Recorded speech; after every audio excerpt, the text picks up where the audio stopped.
Today we are here yet again to discuss my favorite topic, theft. But also to discuss supporting really cool indie creators, because the sponsor of today's video is Nimble 5e, which is, wow, what a twist. This has really backfired on them because they also happen to be today's mark. That's right, I'm going to be telling you how to take one of their very best mechanics so that you can bloop it right into your D&D game at home. But if you're soft, you have just 10 days left to save Nimble from the mistake of putting their trust in the wrong people. I don't know what accent this is, guys. And if you like tinkering with mechanics as much as I do, you won't want to miss it. There's a link to their backer kit campaign in the description below. You may notice some familiar names in the contribution credits, such as Triceros and Bob the World Builder. And they even have a free preview of the rules so you can check it out. Fools. If you want to see it in action, I actually got to play in a combat demo that was GM'd by Nimble 5e game designer Evan Diaz, and it was a blast, so I'll link to that too. So what trade secret was Nimble foolish enough to share with me? Lucky for you, I play and tell. One of the many things I loved about demoing Nimble was that attacks just hit. You don't roll a d20 and then roll damage. You just roll your 1 damage die. And as a ridiculously low roller who also really loves playing martial classes, that was so refreshing.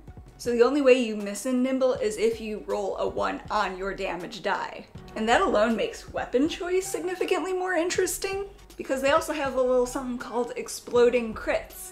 If you roll the highest number on your damage die, then you get to roll again, and it kind of can keep stacking as long as you keep rolling that highest number. So now if you choose a whip, your d4 now has more chances to crit and to miss. Your great axe, on the other hand, with its d12, has a lot more chances of doing good, consistent damage.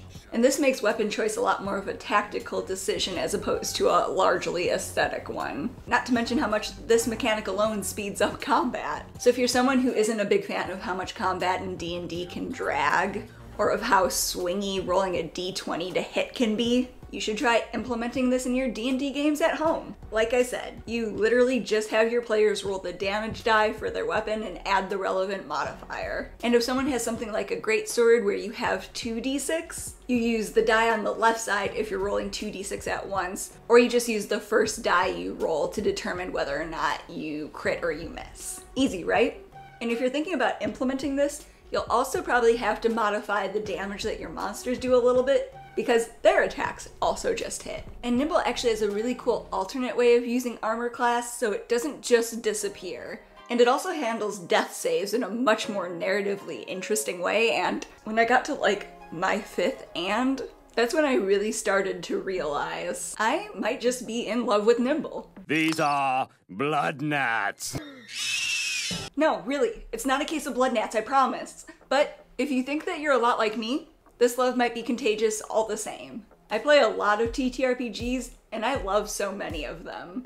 But Nimble 5e, it's probably the first one that I think has what it takes to replace D&D as my system for long-term high fantasy campaigns. So, why Nimble?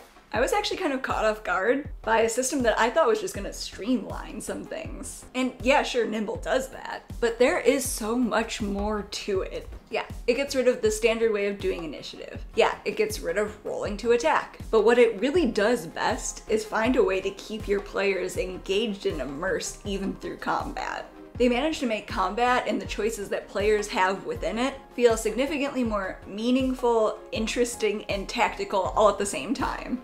And they did it in a way that's still character and roleplay rich. Each class in the system definitely corresponds with all of the classes that we know and love in the fantasy genre. I played an Oathsworn that's very similar to a paladin. The difference, though, is that each build encourages players to lean into these archetypes with certain reactions you can make or reduce costs for these actions. So the Oathsworn subclass I played as let me use a reaction for free in order to protect a member of the party by interposing and taking the damage for them. But another thing I personally care about quite a bit when it comes to picking a system for more long-term, in-depth play is modularity. And so I recognize that this might not be important to everyone, but I love to play with optional rules. I love to try different things at different times to elicit different responses and feelings in my games. And for me, D&D has been a system that deals with this very well. And Nimble also highlights their modularity. So I really like that they slim things down where they can, but they also give you options of how you might want to implement other things. In the core rulebook, they add little notes about why you might want to implement optional rules or why tinkering with something might not work out for you. And I think that's really helpful for people who might be taking their first steps into playing with variant rules and homebrewing rules. Because again, I don't homebrew just because I think something's broken. I do it because it's fun. Overall, the thing that really attracts me the most to Nimble is the sense of playfulness that it has. It's obvious they want you to have an awesome time leaning into high fantasy epic tropes with your friends at your table. And I do think that one of the current downsides is that each class only has a few different subclass options, because I really am a more is more kind of girl.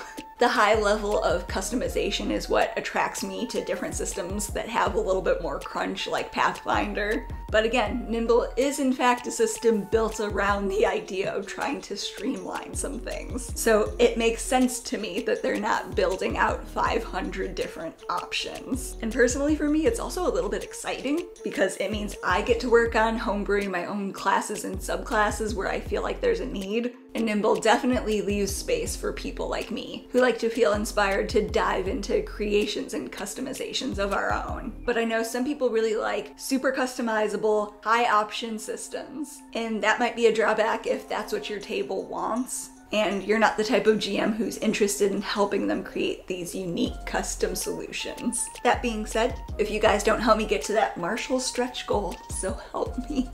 As I said before, there's only 10 days left, so go back them. You're going to be able to start using it basically right away for playtesting, so I don't think you'll regret it. And if you liked this video, go check out my collection of other stolen goodies here.